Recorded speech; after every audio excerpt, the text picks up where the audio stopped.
les salariés travaillant au Café Marly, qui dépend du groupe Cost, sont plutôt à défendre leur intérêt. Ça veut dire de régulariser 5 personnes qui sont en situation irrégulière et qui sont dans les clous. Ça sera une situation qui peut durer des jours, des fois même des semaines.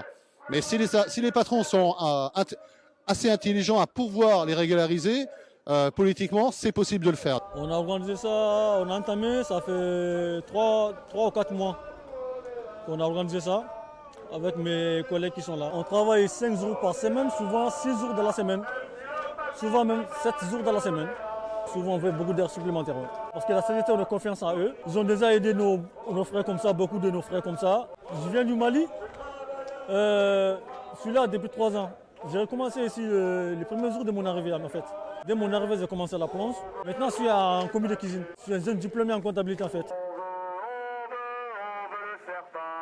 Je suis venu avec des copains de la CGT Culture, puisqu'évidemment la CGT Culture, elle suit attentivement tout ce qui se passe au niveau des prestataires qui bossent dans l'enceinte du Louvre. Quelle est la responsabilité du ministère? Le ministère de la Culture aussi, parce que derrière tout ce qui scintille, il y a aussi des choses assez minables.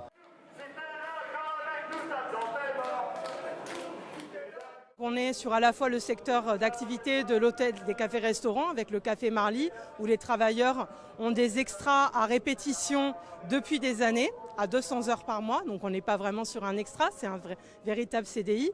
Il y a la situation des livreurs Stuart à Monoprix qui sont dans une situation de sous-traitance en cascade, tous sans papier, avec des périodes de travail dissimulées. Tout un travail, on va dire, de sous-traitance qui est organisé par Stuart, filiale de la Poste, qui sous-traite à Pick-up Logistique, qui sous-traite à GSG Transport Express et qui soumet les travailleurs à des périodes d'essai en travail dissimulé avant de créer leur compte d'auto-entrepreneur.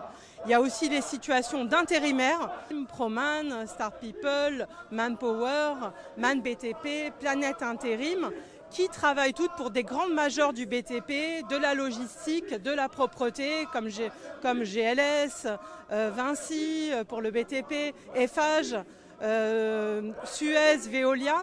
Et on a le piquet aussi de Sépur qui concerne les travailleurs en intérim, éboueurs, Reaper, qui interviennent sur toute l'Île-de-France dans un grand nombre d'intercommunalités. On veut voir le patron. On veut voir le patron.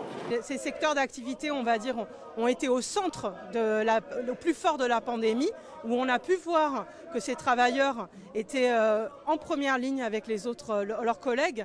Et on a des situations là qui sont particulièrement scandaleuses, notamment celles des travailleurs du Marly qui n'ont pas été payés pendant 8 mois parce qu'ils étaient justement en extra. Et là, on est dans une période où les idées d'extrême droite sont au plus haut, où ça monte très fortement. Et cette réalité sociale, cette unité du salariat, c'est important que la CGT la porte haut et fort dans le moment que nous vivons. Ces travailleurs, ça fait des mois qu'ils sont en contact avec nous et qu'on prépare cette grève. Et il y a un travail de coordination dans la CGT énorme. Et donc c'est nécessaire dans la période que nous vivons, à la fois pour lutter contre ces conditions de travail, pour la reconnaissance aussi des premiers de corvée, la revalorisation de leur salaire, la revalorisation de leur contrat de travail, mais aussi la question de l'unité du salariat et que les intérêts des travailleurs migrants, c'est les intérêts de tous les travailleurs. Sans papier, solidarité de tous les travailleurs.